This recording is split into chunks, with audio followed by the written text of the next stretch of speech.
책 이거를 쓰다 보니까 제가 올해 우리 나이로 이제 47살인데요. 40년 전 생각이 참 많이 났습니다. 저 어릴 때 7살 이럴 때 고리 원자력 발전소 이런 뉴스를 참 많이 보면서 사실 그때부터 나 저런 쪽을 해봐야지 라고 해서 결국은 공학 비스무리한 거를 전공을 했고 지금도 에너지 쪽에 한 발을 걸쳐놨으니 40년 동안을 어떻게 보면 이 근처에서 찬성도 하고 반대도 하면서 살아왔던 것 같고요. 좀 전에 그 허은 의원님 말씀을 드리면서 또 옛날 생각이 참 많이 났어요. 저도 제가 95년부터 이런저런 선거들을 많이 뛰어봤는데 95년 그 지방 선거 때는 이제 그 시의원 선거, 그다음에 96년 국회의원 선거 때는 좌우간 제가 있던 광진이었는데 저희 옆 동네에 전 민주당 대표셨던 추미애 의원이 초선 의원 되던 모습도 전 기억이 나고요. 그 다음에 이제 그 이후로도 이제 98년, 2000년, 2002년 이 광진이라는 동네에서는 참 많은 선거를 치르고 겪고 했었습니다. 그러니까 참 문득 드는 생각이 뭐냐면은 여기 계신 분들도 정치에 관심이 많으신 분들이 있을 텐데 되도록이면 한 살이라도 빠른 시일 내에 한번 직접 몸으로 부딪혀보고 경험해 보시는 게 좋다. 저는 그거를 통해서 저는 절대로 나는 선수가 될 수는 없구나. 내 성격이나 특성상 좋은 참모는 될 수 있을 것 같은데 라고 해서 이제 좀 방향을 바꿨죠. 근데 늦게 하는 것보다 빨리 하는 게 훨씬 시행착오도 줄이고 다른 길을 찾아갈 수도 있으니까 한 살이라도 젊을 때 직접 경험해 보시는 게 좋다, 이런 말씀을 좀 드리고 싶습니다. 오늘은 제가 말씀드릴 거는 이제 탈원전과 에너지 정책인데요. 사실 저는 이제 원래 학교에서는 대학에서는 이제 환경 쪽을 이제 전공을 했고요. 그 다음에 문화관광부에서 한 2년 반 정도 있었고요. 그 다음에 이제 국회 입법조사처에서 한 10년 정도 근무를 했었습니다. 올해 초까지 근무를 했었고, 지난달부터는 이제 법무법인 율촌으로 자리를 옮겨가지고 또 공학한 사람이 또 법무법인에 있는 또 매우 특이한 또 그런 케이스가 됐습니다. 그래서 사실 이 EPS 모임에서는 지난 4월달에 부동산으로 한번 떠들었고요. 그 다음에 지난 6월달에는 또 이 전기차와 수소차로 한번 떠들었고 오늘은 또 에너지로 또 떠들어야 되는 이 전공 분야를 다양하게 가져가고 있습니다. 그래서 오늘은 사실 탈원전과 에너지 정책이라고 그러면요, 사실은 이 분야가 매우 넓습니다. 폭이. 그러니까 쉽게 말씀드리면은 한 며칠 동안 떠들어도 이게 끝이 안 날 분야인데 제가 일단 오늘 간단하게 말씀드리겠고요. 사실 상당히 부담스럽게도 저보다 훨씬 이 분야에 대해 잘 아시는 분들이 지금 몇 분 앉아 계셔가지고 좀 긴장이 되고 있습니다. 이해를 해주십시오. 처음은 일단은 저희가 맨날 쓰는 전기란 무엇인가, 이번 추석이란 무엇인가, 이런 이제 활동이 이제 있었죠. 그래서 저도 흉내를 내봤습니다. 도대체 전기란 무엇이냐, 전기란 무엇이냐. 맨날 쓰는데 사실 잘 모릅니다. 전기가 어디서 오는지, 어떻게 만들어지는지, 어디로 흘러가는지, 특성이 뭔지 잘 몰라요. 그래서 상식 정도 수준에서 한번 먼저 살펴보도록 하겠습니다. 자, 얼마나 알고 계신지 한번 체크를 해보시죠. 첫 번째 제일 중요한 거는요, 제가 생각했을 때 전기는 리얼타임이에요.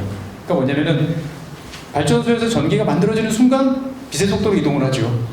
저희가 콘센트를 꽂는 순간. 그러니까 거의 실시간으로 리얼타임으로 이루어지는데 수요와 공급이 딱딱 맞아야 돼요. 전기가 만들어지고 5초 후에 10초 후에 내가 어떻게 쓰는 거하고는 다른 거죠, 이제 보면은. 그러니까 전기는 수요 공급이 실시간으로 맞아야 되고, 또 한편으로 뭐냐면은 제일 큰 단점이죠, 전기. 저장이 잘 안 돼요. 요즘에 전기차나 배터리도 있긴 하지만 전기를 저장한다는 거는 참 많은 꿈이지만 쉽지 않습니다. 많은 제약 조건이 있고 비용이 많이 들고 어렵죠.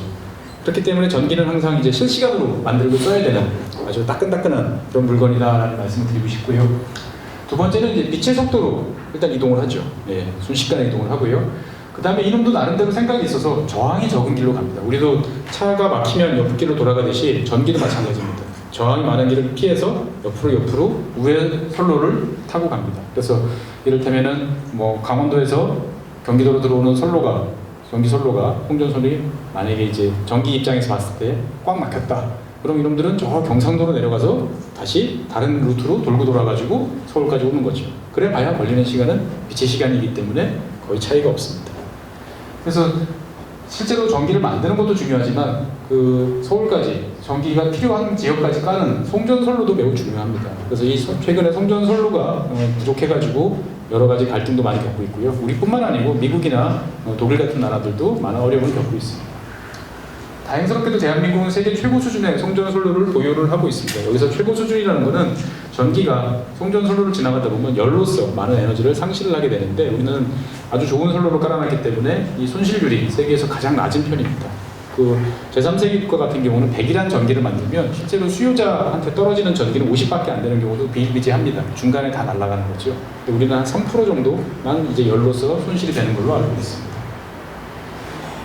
마지막으로 이제 쉽게 끄고 켤 수 있는 발전원이 비싸다. 또 무슨 말이냐면은 이 뒤에서 말씀드리겠지만 전기를 만들 때는 여러 가지 방법들이 있어요. 근데 이 발전소들이죠. 근데 발전소들이 쉽게 껐다 켰다 전기를 만들어라 딱 명령을 내리면 바로 만들 수 있는 놈들이 있고, 전기를 만들어주세요 그러면 며칠 전에 이야기를 해야 딱 시간 맞춰가지고 겨우 이제 가동이 되는 놈들이 있어요. 또 끌 때도 그런 놈들은 잘 안 꺼져요. 근데 바로 켜고 바로 끌 수 있는 놈들이 비쌉니다. 천천히 올라가고 천천히 꺼지는 놈들은 싸요. 그러다 보니까 실제로 이제 이걸 즉응성이 좋다라고 그러는데, 지금 전기가 모자라 빨리 전기를 만들어 주세요라고 했을 때 튀어나올 수 있는 놈들은 비쌉니다. 그렇게 생각을 하시면 이제 되겠어요. 그러니까 이 정도 상식을 알아두시면 되겠고요. 사실은 뭐 오늘 이제 원자력 발전소 이야기를 뒤에서 하겠지만 전력 생산 방식은 대부분 똑같습니다. 그 무슨 말이냐면은 아주 오래된 원리죠. 자석을 구리선으로 만든 코일에 놓고 빠른 속도로 회전을 시키면 전력이 생산돼서 나오는 거죠. 보면. 그러면 결국은 핵심은 뭐냐? 그 전자석을 무슨 힘으로 돌릴 것이냐를 가지고 이제 여러 가지 발전 방식을 구별한다는 거죠. 그러니까 이를테면 수력 같으면은 물이 떨어지는 힘으로 터빈을 돌리는 거고, 화력 발전소는 뭔가로 자꾸 물을 끓이는데 석탄으로 끓이면 석탄 화력 발전소, 석유로 끓이면 이제 석유 화력 발전소가 되는 거고, 원자력으로 끓이면 원자력 발전소가 됩니다. 똑같이 물을 끓여가지고 터빈을 돌려서 발전을 하는 거는 모두 같습니다. 단지 태양광, 요즘에 이제 많이 깔리죠. 태양광 패널들이 있는데 이놈들은 돌아가는 게 없죠. 그냥 광자가 그 패널을 때리면 거기서 전자기가 발생해서 바로 전기를 만드는 이런 놈들이죠. 움직이는 부분이 없는 유일한 발전이 사실 태양광이라고 볼 수 있습니다. 그래서 사실 발전소, 그 다음에 아까 말씀드렸던 송전은 이제 우리가 큰 철탑들을 생각하시면 되고요. 배전은 집 앞에 있는 전봇대를 생각하시면 됩니다. 그래서 우리가 돼지고기를 큰 거 정육점에 가면 소나 돼지가 있죠. 이 고기들을 이제 잘게 썰어가지고 우리가 먹기 좋게 삼겹살도 만들고 목살도 만들고 하지 않습니까? 그래서 이 배전까지 내려와야 우리가 집에서 쓸 수 있게 되는 이제 그런 과정이라고 보시면 되겠습니다. 그렇기 때문에 배전까지 거치고 나면 그러니까 집에서 쓰는 전기가 비싼 이유가 있어요. 산업용보다 가정용이 비싼 이유가 먹기 좋게 다 썰어주는 거예요. 산업용은 그냥 돼지를 통째로 갖다 주면 자기들이 알아서 국을 끓여 먹던 잘라 먹던 하는 거고요. 가정용 전기는 그거를 한전에서 변압기를 이용해서 집까지 아주 쓰기 좋게 들어오기 때문에 가격이 더 비싸집니다. 마지막으로 이제 블랙아웃이죠. 블랙아웃 하면 이제 눈앞이 캄캄해지고 술 마시고 있다 보면 이제 눈이 캄캄해져가지고 쓰러지는 경우들도 이제 블랙아웃입니다. 마찬가지로 캄캄해지면 블랙아웃이에요. 이게 이제 전력망이라는 게 전압하고 주파수를 아주 긴밀하게 맞춰줘야 됩니다. 조금 낮으면 낮은 대로 또 유지를 해줘야 되고, 높아지면 높아지는 대로 유지를 해줘야 되는데, 이게 뭔가 맞지가 않게 되면은 전력망들이 전체 네트워크 보호를 위해서 서로 끊습니다. 전기를 들어오지 마라고 해서 셧다운이 되는 거예요. 이거는 만약에 블랙아웃이 안 발생하면은 사실은 전체 전력망이 붕괴를 해버리고, 그렇게 되면은 엄청난 피해를 오기 때문에 자체 보호를 위해서 사실은 이제 블랙아웃이 발생을 하긴 하는데, 한번 이렇게 작은 블랙아웃이 발생을 하면 복구를 하는데 시간이 많이 걸립니다. 얼핏 생각하면 발전소 다시 키면 되잖아. 그럼 전기가 빛의 속도로 날아오는데 왜 문제지? 라고 하지만 발전소를 가동시키는데 또 전기가 필요해요. 그러니까 처음에 발전소를 켜야 되는데 이를테면 LNG 발전소를 켜야 되는데 그 발전소를 켜려면 전기가 필요하다는 거죠. 그럼 그 전기는 어디서 만들어 와야 돼요? 그러니까 하나씩 필요하다는 거죠. 그러니까 수력 발전은 어떻게든 수문만 열면 떨어지면서 전기가 나오죠. 그러면 그 전기를 가지고 그 다음 발전소를 가동을 시키고 그 다음 발전소에서 나오는 전기를 그 다음 걸로 넘어가고, 이런 식으로 하나씩 해야 되기 때문에 블랙아웃은 순식간에 벌어져도 막상 실제로 전력망을 복구하는 데는 예상보다 오랜 시간이 걸린다라는 점을 알아두시면 되겠습니다. 자, 약간 영어로 좀 어려운 말을 쓰면 에너지 믹스라는 게 있어요. 우리말로 하면 전원 구성이라는 건데 믹스 커피인가? 라고 생각을 하시면 대충 비슷합니다. 믹스 커피에 들어보면 뭐에 들어있죠? 믹스 커피에 보면 맨 위에 커피 들어있고 가운데에 설탕이 들어있나요? 크림이 들어있나요? 크림이 들어있고 맨 끝에 설탕이 들어있죠. 그래서 이렇게 잡고 있으면 설탕이 이제 조절이 되는 건데, 이게 이제 그 전력 생산 방식의 구성을 어떤 식으로 할 것이냐에 따라서 이제 이거를 가리켜서 에너지 믹스라고 합니다. 어떤 나라는 화력 발전을 많이 하고, 어떤 나라는 수력 발전을 많이 하고, 어떤 나라는 원자력 발전을 많이 하고, 이런 것들을 이제 물론 이제 하나를 가지고 99%씩 돌리는 나라도 있어요. 이를테면 노르웨이 같은 경우는 뭐 온 산이 다 피어오르고 산이다 보니까 그냥 거기 수력 발전이 99.9%예요. 다 화력 발전소 하나 빼고 나면은 전부 수력 발전이 나라도 있지만 대부분의 나라는 여러 가지 이제 발전원을 같이 가지고 있어요. 여기 이제 그림을 보시면 아시겠지만 캐나다 같은 경우는 파란색이 지금 수력 발전이에요. 수력 발전이 높고 브라질 같은 경우도 상당히 높죠. 뭐 아마존 강이랑 큰 강을 끼고 있다 보니까 수력 발전하기 좋은 거죠. 우리나라 같은 경우는 수력 발전 잘 안 보이죠? 이만큼밖에 없습니다. 이 빨간색은 이제 원자력이죠. 우리가 원자력의 나라로 알고 있는 프랑스 같은 경우가 빨간색이 한참 올라갔죠. 이런 식으로 이제 각 국가별로 많은 차이가 있어요. 그래서 이제 이렇게 차이를 나타내는 이유는 보유한 자원이라는. 우리나라 뭐 어떤 나라는 이제 수력 발전 유리하면 아무래도 수력이 많겠죠. 보유한 자원. 사우디 같은 경우는 당연히 이제 석유가 넘치는 나라니까 거기 석유로 떼가지고 전력을 만들겠죠. 그 다음에 전력 공급 안정성. 그러니까 이제 한 가지로만 가면은 편식을 하면 우리도 건강해지지 않다 보니까 뭔가 그래도 균형 잡힌 밸런스를 맞추고 들어가는 경우도 있고요. 또 비슷한 이야기로 상호 보완적인 의미도 있습니다. 왜냐면은 수력 발전소는 빨리 즉흥성이 좋은 대신 원자력 발전소나 석탄화력은 느린 대신 안정적으로 전기를 꾸준하게 만들 수 있는 이런 힘이 있다 보니까 그것들을 잘 버무려 가지고 균형을 추구하는 게 에너지 믹스다라고 이제 이해를 하시면 되겠고요. 사실 정답은 없습니다. 우리나라에서 만든 게 이게 우리나라가 잘못했다, 다른 나라를 보니까 이건 문제다라고 이야기를 할 수 있지만 꼭 다른 나라가 정답은 아니에요. 왜냐하면 환경, 비용, 효율 등 여러 가지가 다 차이가 나기 때문인 거죠. 땅만 파면 석탄이 나오는 나라는 석탄을 쓸 수밖에 없고요. 그렇겠죠? 바람이 잘 부는 나라는 풍력 발전 비율이 아무래도 높을 수밖에 없겠습니다. 그래서 어떤 걸 얼마만큼 집어넣을 것이냐는 이 중요한 문제는 정책적 판단이고요. 또 한편으로는 그 지역의 역사성이라는 측면도 강구할 수 없습니다. 옛날서부터 있던 발전소를 계속 쓸 수밖에 없다 보니까 사실 미국에 있는 발전소들은 이제 80년 뭐 이렇게 된 것들 많아요. 고쳐가면서 쓰는 거죠. 그래서 실제로 이제 보면은 우리나라가 이제 보면은 여러분들이 이제 이 밑에 보면은 이게 색깔로 표시되어 있는데 밑에가 원자력이고요. 그 다음에 까만색이 뭘까요? 석탄이에요. 석탄화력 발전소고 그 다음에 LNG 이런 식으로 올라가고 지금 불 때문에 잘 안 보이실 텐데 제일 위에 조그맣게 녹색으로 이렇게 있는 게 재생에너지라고 이제 보시면 이제 맞습니다.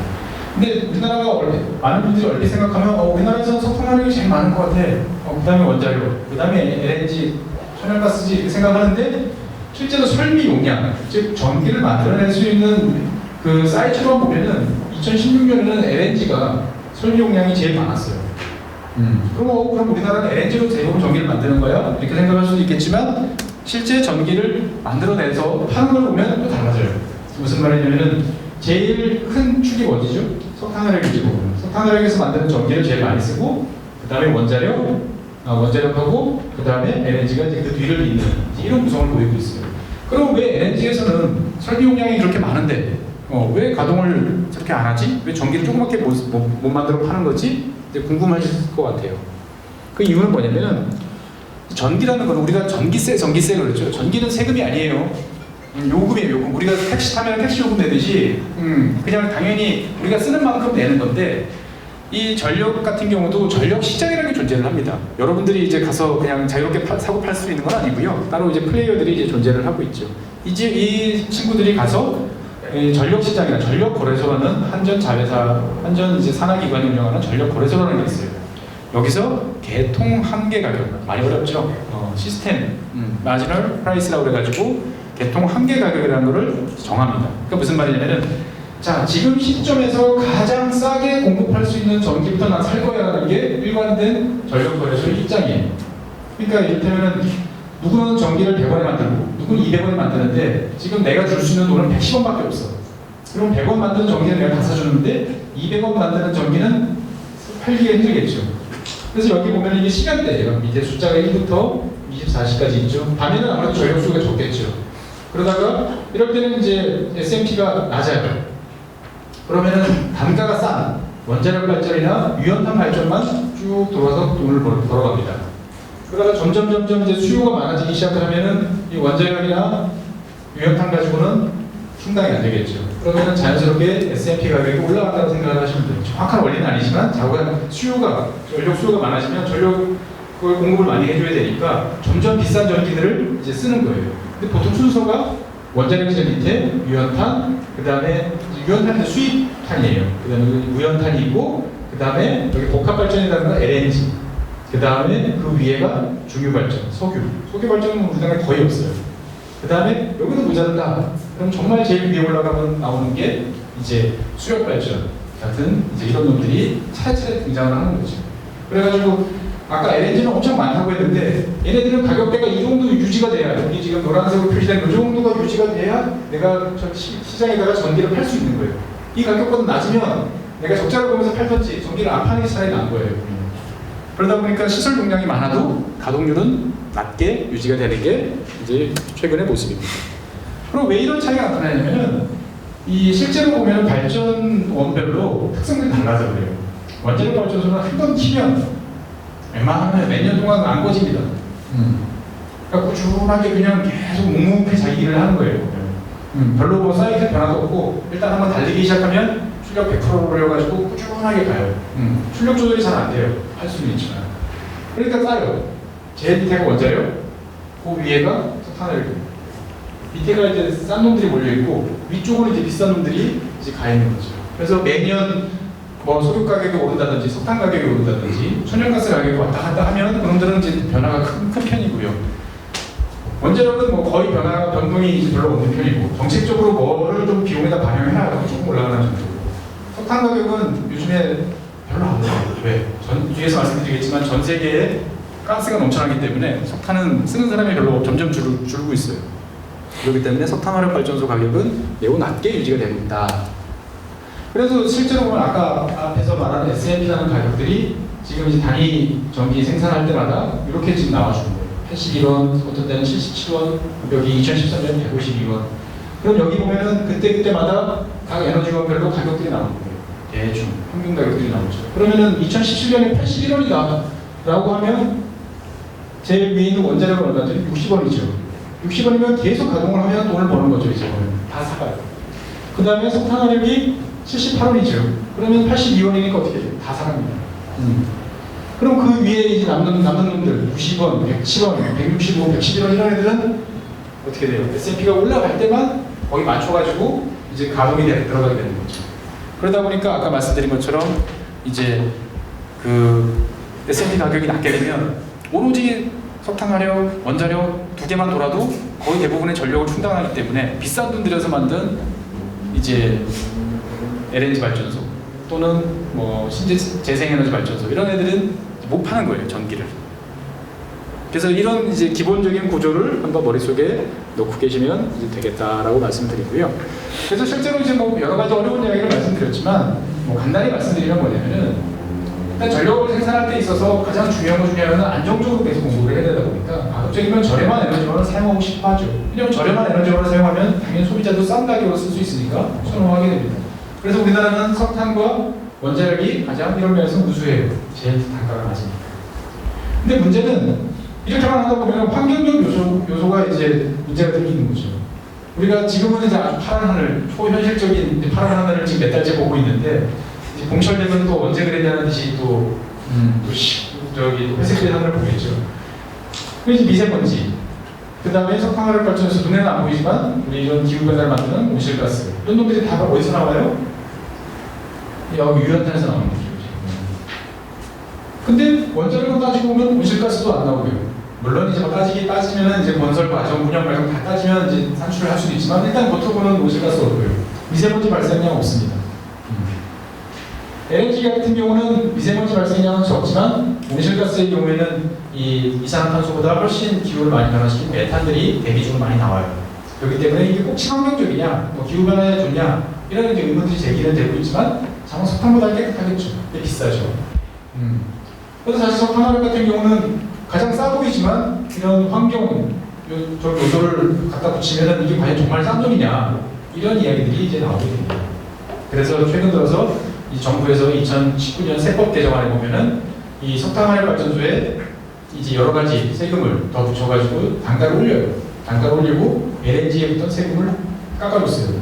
그러면은 어떻게 단가가 내려가니까 이놈들이 서로 이제 경쟁이 될 수 있도록 지금 정책적으로 만들어주고 있는 거죠. 그리고 마지막으로 무엇보다도 전기는 안정적으로 공급돼야 되는데 그러다 보니까 원자력이나 석탄화력 같은 놈들은 아까도 말씀드렸다시피 잘 껐다 켰다가 안 돼요. 출력 조절도 쉽지 않아요.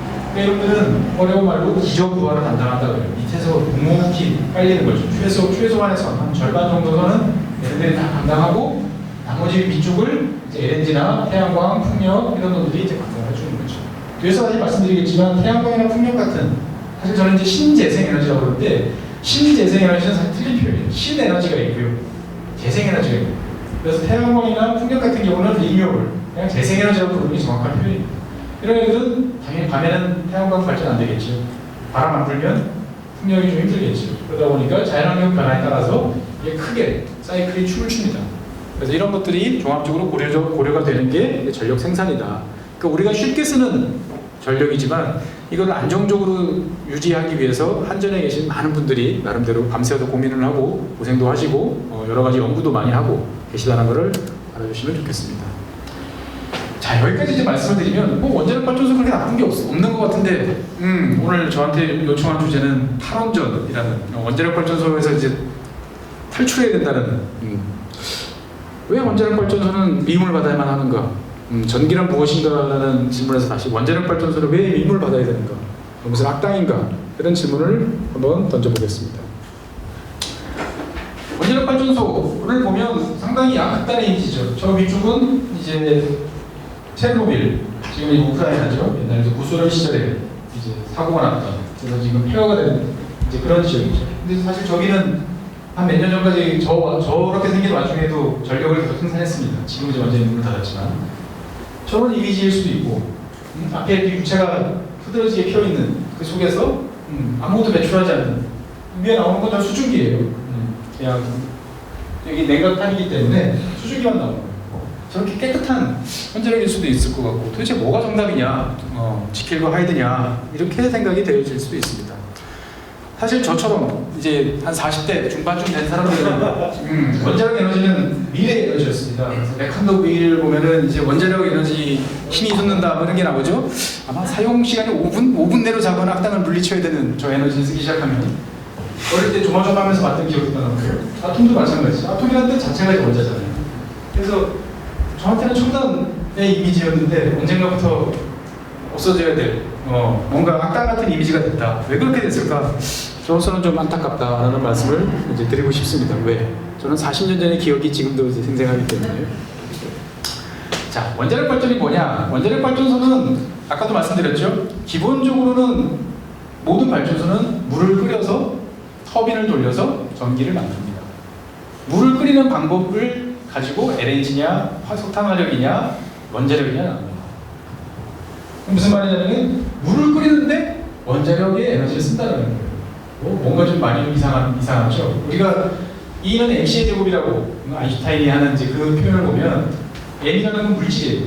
물질이 에너지로 전환되면 그 뒤에 C의 제곱은 빛이기 때문에 빛은 초당 30만 킬로미터가 가잖아요. 어마어마한 그 밑에 뒤에 상수가 있는 거예요. 그러다 보니까 조금 1g이나 이런 것들이 어떤 물질이 에너지로 바뀌면 거기서 나는 에너지 양은 엄청나기 때문에 원자력 발전소가 한 곳에서 많은 에너지를 낼 수 있는 거고.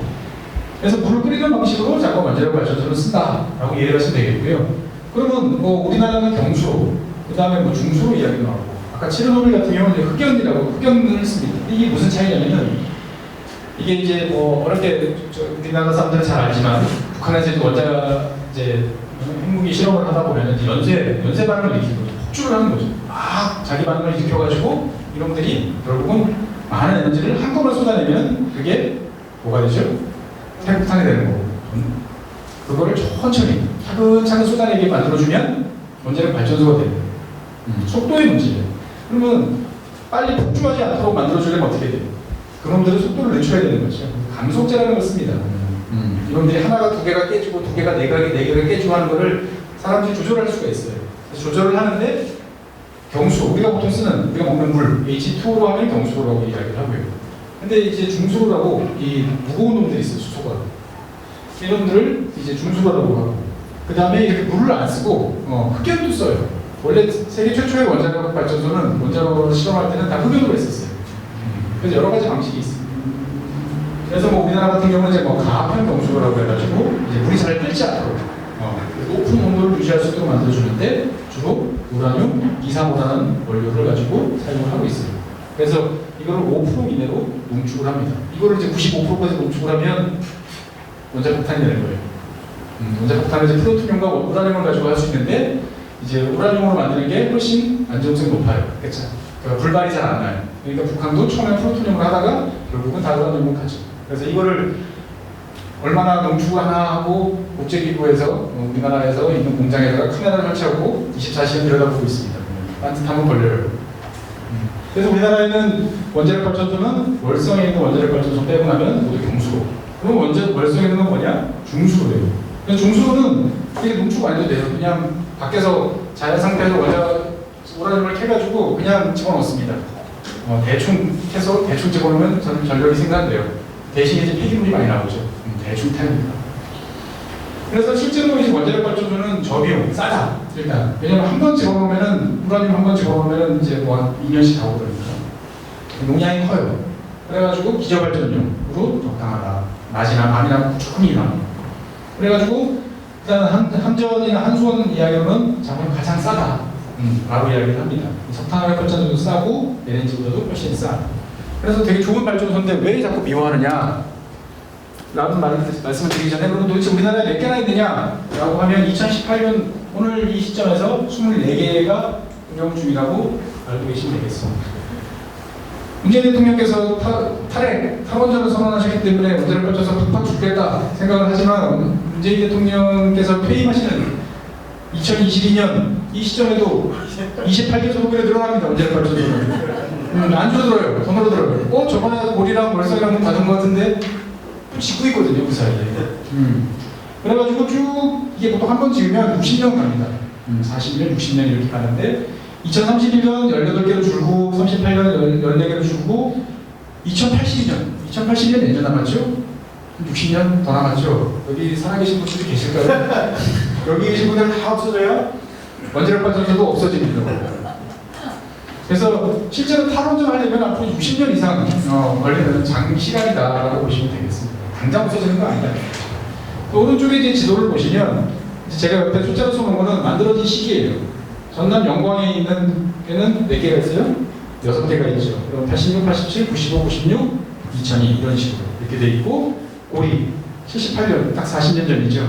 제가 어릴 때 기억이 맞아요. 7살 때. 78, 83, 85, 86. 그래서 고리 1, 2, 3, 4, 5를 만들고 난 다음에 옆에다가 신고리라고 해가지고 훨씬 큰 최신형으로 2011년, 12년에 6개를 만들어 놓고 다시 신고리 3, 4, 5개를 만들고 또 거기다가 5, 8, 5선기를 이제 건설을 하기로 했죠. 근데 이제 7, 8, 5는 일단 안 하기로 했고 현재 5, 6호기가 2022년, 23년에 나오는 예정이에요. 주로 동해안 쪽에 몰려있죠. 왜 동해안 쪽에 몰려있을까요? 원자력 발전소가. 바닷물 냉각. 그렇죠. 원자력 발전소는 냉각수를 많이 필요한데 미국 같으면 원대우처럼 큰 호수가 있으면 그냥 호수 옆에다 지으면 돼요.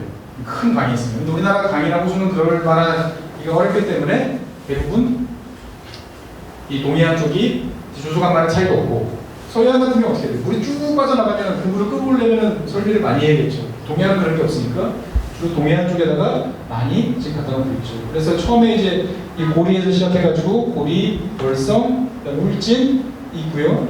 그 다음에 이제 현재 삼척, 영덕이 이제 추진을 이제 하고 있는데 어떻게 될지는 앞으로 좀 봐야겠죠. 그래서 실제로 이 원자력 발전소 지도를 이렇게 보다 보면 생각보다는 도시에서 가깝네라는 생각이 드실 수 있어요. 사실은 생각보다 훨씬 가깝습니다. 여기 뭐 부산이 고향이신 분이나 울산이 고향이신 분 아니면 경주가 고향이신 분들은 제 말씀에 금방 동의를 할 텐데 수도권 사람들은 잘 몰라요. 생각보다 훨씬 가까워요. 여기가 지금 이 지도로 잘 보면 안 보이시는데 여기가 고리예요. 고리 원자력 발전소인데 여기 이렇게 하얀색으로 보이는 게 도시 지역이에요. 여기 부산이에요. 해운대고요. 요 위에는 운사 울산이에요. 그 다음에 요 바로 여기 산이 있죠? 산 넘어가면은 정관 신도시예요. 여기 양산시예요. 양산 단층이 이렇게. 그러니까 바로 원자력 발전소 지천에 신도시도 짓고, 해운대 고층 타워도 있고, 저 위에 울산도 이제 있는 거예요. 엄청 생각보다 가깝습니다. 근데 이런데 원자력 발전소가 아까 몇 개라고 했죠? 신고리 고리 4개에다가 신고리 1, 2, 3, 4, 5, 6 하면 몇 개예요? 10개가 되는 거죠. 하나 문 닫았으니까 이제 9개가 지금 이제 들어갈 예정이니까 사실 엄청난 발전소죠. 그 다음에 여기는 월성이에요. 많은 분들이 월성은 도대체 어디야? 월성은 경주입니다. 경주. 그래가지고 우리가 옛날 국사 시간에 보면은 그 뭐죠? 그 최종 모여랑인가요?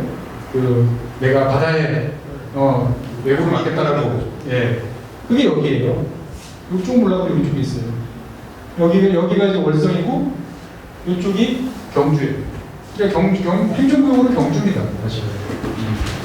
그래서 많은 분들이 생각하는 것보다 원자력 발전소는 훨씬 우리 가까이에 있다. 그렇기 때문에 가까이 계신 분들은 수도권 사람들하고 달리 대단한 위협감을 느끼고 있어요. 그래서 자기가 만든 위협을 감수하고 만든 전기를 수도권 사람들은 그냥 아무 생각 없이 쓴다. 니들이 뒷감당해라. 이게 이제 그분들의 요구 사항이신 거죠. 그래서 사실 저는 이제 이런 이야기 들을 때마다 옛날 역사로 돌아가서 한번 새로운 가정을 한번 해봅니다. 여기 지도는 뭐냐면요. 어디죠? 여기가 이제 방화대교. 이게 이제 그 신공항 고속도로, 공항으로 쭉 가는 고속도로고요. 여기가 이제 행주대교입니다. 이렇게 보면 강변북로가 가죠. 저 위에가 이제 행신역이 있고 KTX 기지가 있는 곳이에요. 제가 왜 이 사진을 보여드리냐면은 1966년 9월 1일자 동아일보에 보면 이런 말이 나와요. 장소선, 우리나라 원자력 발전소가 70년 뒤에는 가능하겠다라고 이제 국제기구에서 나와서 이야기를 해준 다음에 장소에 대해서 대충 골라봤는데 경남 동래군. 지금은 이제 다 부산이죠, 이제. 근데 동래군의 월레리가 사실 우리 바로 옆이에요. 그리고 봉수리, 그 다음에 서울 근방에 행주 등 세 곳의 후보지로 등장했다.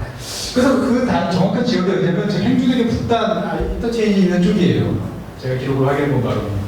그래서 만약에 행주대교 북단에 정말 원자력 발전소가 들어섰다면 그러면 뭔가 수도권 사람들도 할 말도 좀 있을 것 같고 원자력 발전에 대한 감수성도 훨씬 더 달랐을 것 같다는 생각이 좀 들긴 합니다. 서울시장 후보 공약을 해가지고 바로 유치하는 걸로. 그래서 이 당시는 사실 처음 원자력 발전소 사고가 난 거는 미국의 3마일 이제 원자력 사고가 났기 때문에 70년대 사고가 났기 때문에 60년대는 원자력이라는 거는 첨단 기술의 총화예요. 절대 사고가 날 수 없고 안전하고 뭐 위험이라고는 있을 수 없는, 그렇기 때문에 얼마든지 도시 근처에다가 물만 있으면 갖다 놓을 수 있는 것으로 생각을 했던 시절이라는 거죠. 옛날 이야기를 좀 했고요. 조금 더 옛날 이야기는 아니고 최근 이야기로 돌아가고 있습니다. 사실 탈핵 탈원전 이야기할 때마다 제일 가깝은 게 대통령 공약 읽어보셨나요? 이렇게 물어보면 막상 읽어보신 분 별로 없습니다. 그래서 저도 한번 다시 찾아봤어요. 이게 선거 포스터에서 다시 뒤져가지고 찾아본 건데 원전 제로라는 표현이 있어요. 이 표현이 사실 상당히 좀 이제 문제를 일으킨 표현이에요. 원전을 더 건설하지 않겠습니다 정도였으면 차라리 어땠을까 라는 정도. 위에는 청정에너지, 그 다음에 신재생 에너지를 2030년까지 20% 만들겠습니다. 그래서 이건 현재 계획이 됐죠. 에너지 생태계를 구축하겠습니다. 친환경 에너지 세대를 개편하겠습니다. 아까 제가 말씀드렸죠. 석탄 가격은 올리고 에너지 가격은 내리는 식으로 지금 하나씩 하고 있는 거예요. 에너지 소비 상황 구조를 효율적으로 전환하겠습니다. 이건 시간이 좀 걸리겠죠. 그래서 좀 더 상세하게 보면은 뭘 말씀하시냐고 보면은 수명 연장은 안 시키겠다는. 원자력 발전소 처음에 나오면 40년 쓰거든요. 그럼 30년에 40년 쓰는데 그러면 고치고 다시 검사 받아가지고 10년 단위로 수명 연장을 합니다. 사실은 나쁘고 불법적인 게 아니에요. 우리도 자동차 고쳤으면 다 배관도 교체하고 다 하잖아요. 오일도 갈고. 똑같이 원자력 발전소도 정해진 규정과 규칙에 따라가지고 하고 검사를 받아서 안전성을 검사받으면 10년 단위로 연장을 할 수 있는데 더 이상 안 하겠다라고 말씀하신 게 1번이에요. 그 다음에 이제 보면은 석탄화력 발전 글씨가 나오고 있는데 석탄화력을 줄이고 LNG를 쓰겠다라고 이제 사실 여기에 많은 분들이 별로 좋지 않게 봤어요. 왜? 지금 불러가신 전 산업부 장관께서 이 LNG 발전과 관련된 일을 하셨고 뭔가 나름대로 마피아 같다는 느낌이 좀 있기 때문에 이게 또 특정 산업을 또 너무 육성해 주는 거 아니냐 라는 해서 좀 사실로 보는 분들도 많았어요. 그래서 그 다음에 아까 말씀드렸듯이 싼 걸로 하면 무조건 석탄 원자력밖에 안 들어가요. 근데 환경이나 건강의 비용을 집어넣어서 바꾸겠다. 뭐 신재생 에너지 높이겠다. 그다음에 전기요금, 가정용, 산업용 격차를 줄여서 정상화하겠다라고 했는데 올해는 어떻게 된 게 정상화하기보다는 깎아주는 쪽으로 가셨죠. 너무 더우니까. 그래서 실제로 이걸 보면 어떤 느낌이 들어요? 뭐 원자력 발전소 당장 문 닫겠다는 이야기는 잘 안 보여요. 근데 저기 보면 원전 제로라는 표현이 사람을 상당히 곤혹스럽게 만듭니다.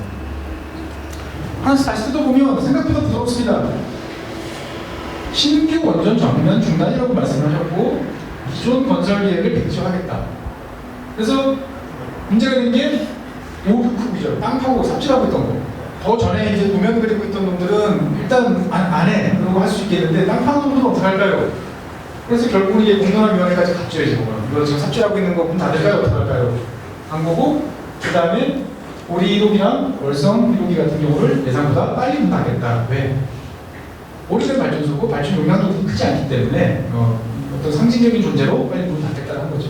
그래서 고리 1호기 원전을 닫고 사회자 합의해서 우리 국이 진행하는 걸로 했고 계속 공사 결정을 했죠. 그래서 실제로 탈원전 로드맵이라는 걸 보면 기본적으로 신규 원전을 새로 건설하지 않겠다라는 정도예요. 물론 이제 이것도 원자력 산업계 입장에서 보면은 상당히 정말 숨이 콕콕 막히는 이야기죠.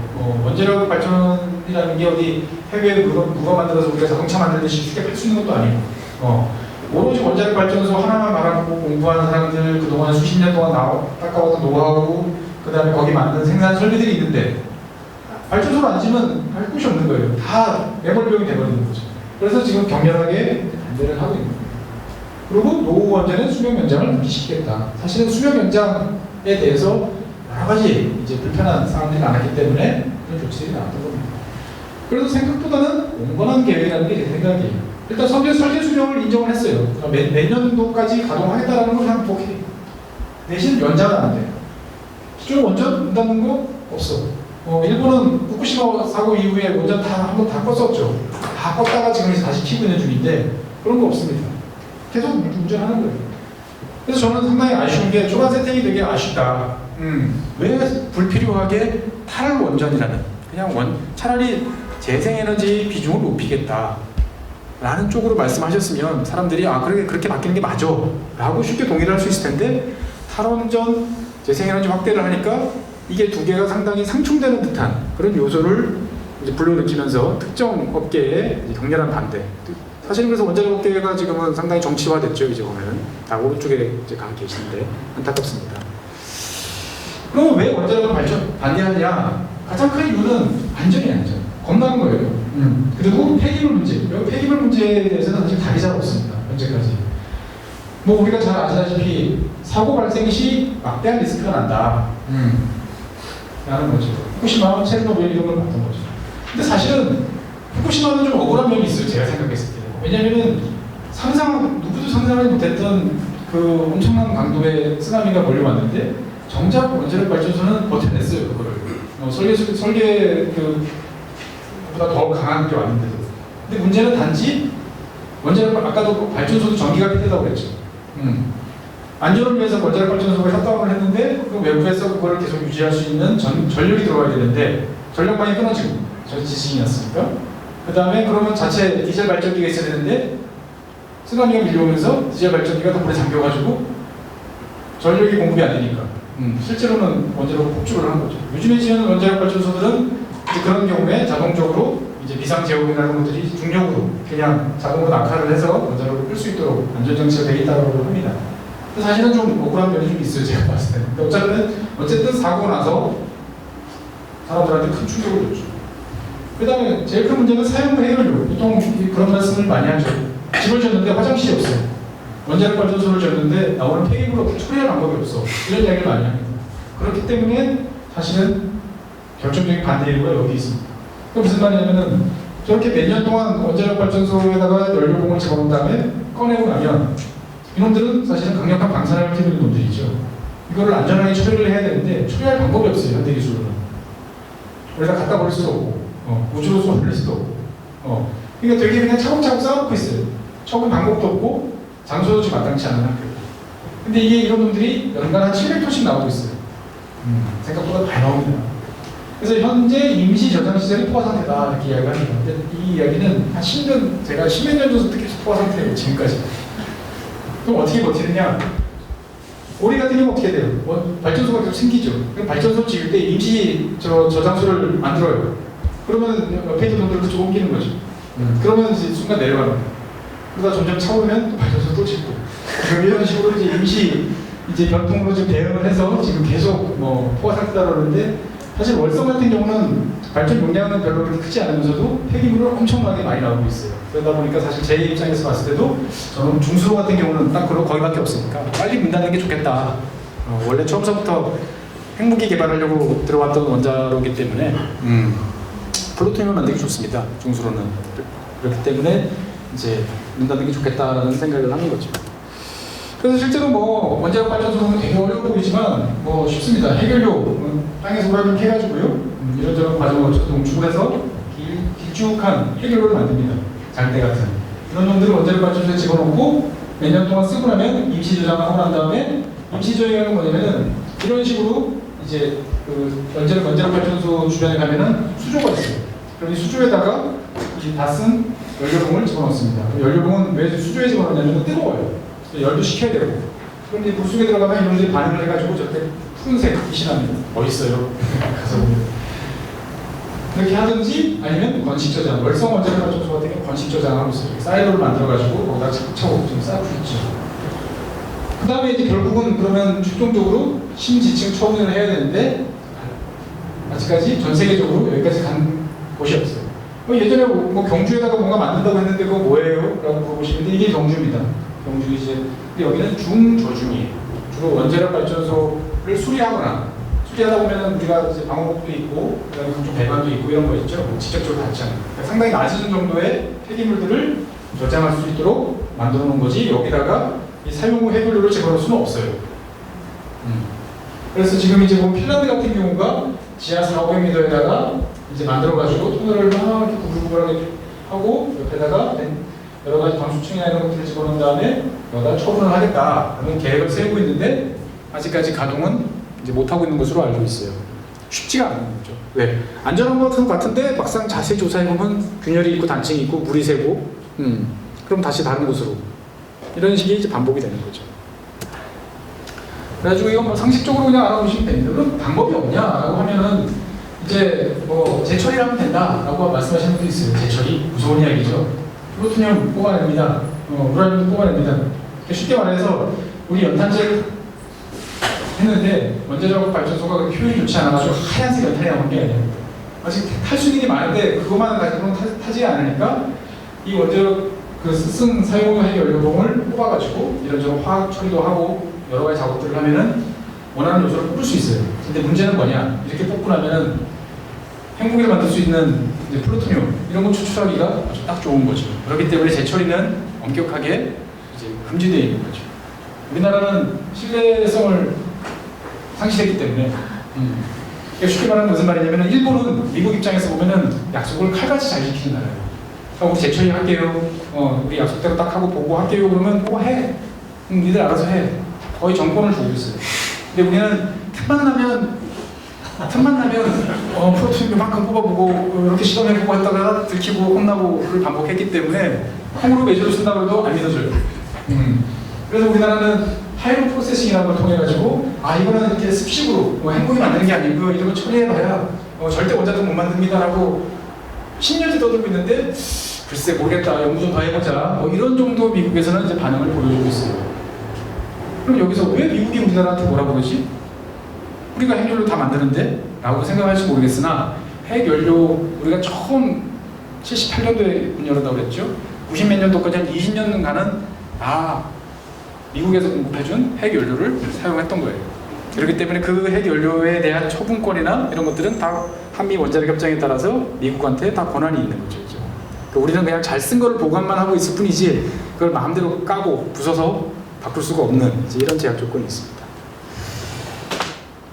그래서 사실은 탈원전이라는 것들은 뭐 이게 과학적으로 안전하다, 불안하다 이런 걸 따지기 전에 신념이에요. 제가 봤을 때. 저도 이제 환경운동 단체에 이제 오래 일을 했었고 얼마 전까지 차관으로 근무하시던 안병호 그 차관님하고도 이제 붙어 다녀가지고 여러 가지 원자력 발전소도 80년대 제가 대학 다니던 90년대만 해도요 원자력 발전소에서 그 지금은 중저준위 폐기장으로 가야 되던 그 쓰고 난 그 방호복 이런 게 그냥 막 밖에 막 버려져 있었어요. 그래가지고 가위바위보 이렇게 들이대면 막 갑자기 반이 탁 펴요.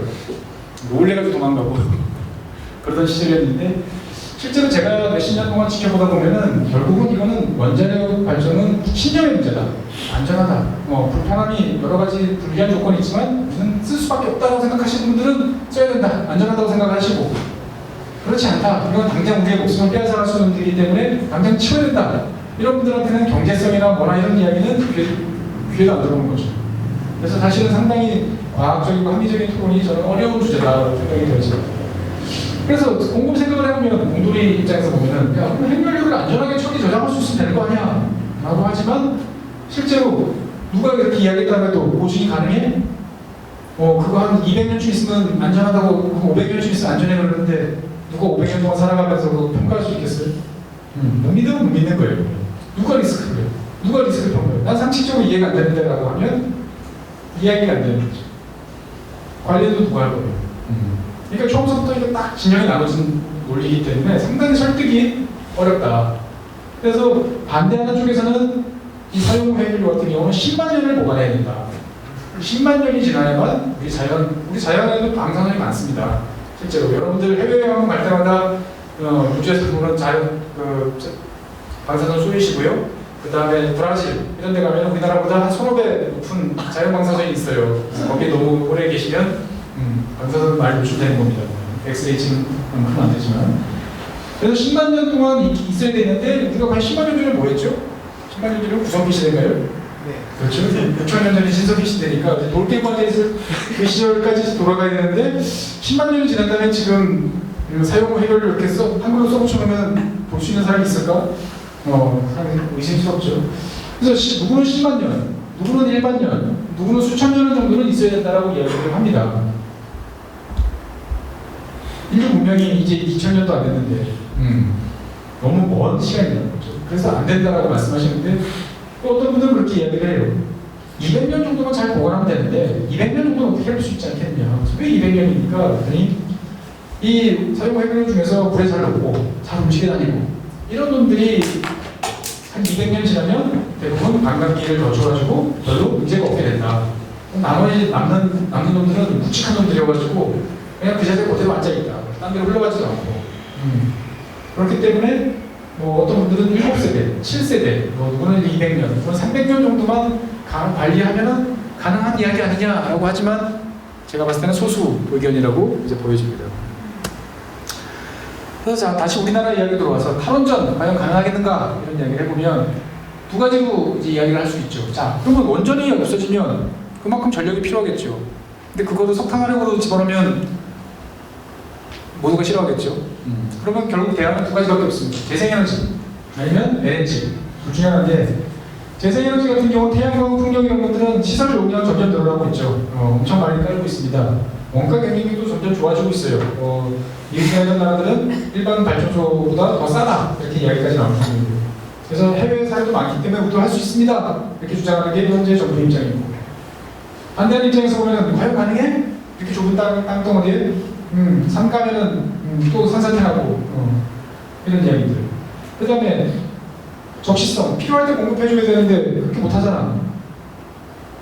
그럼 블랙하고 도는 거 아니야? 이런 이제 또 이야기를 하시고 결정적으로 전력 그러면 아무래도 오를 텐데 원자력보다 비싸니까 돈 더 낼래?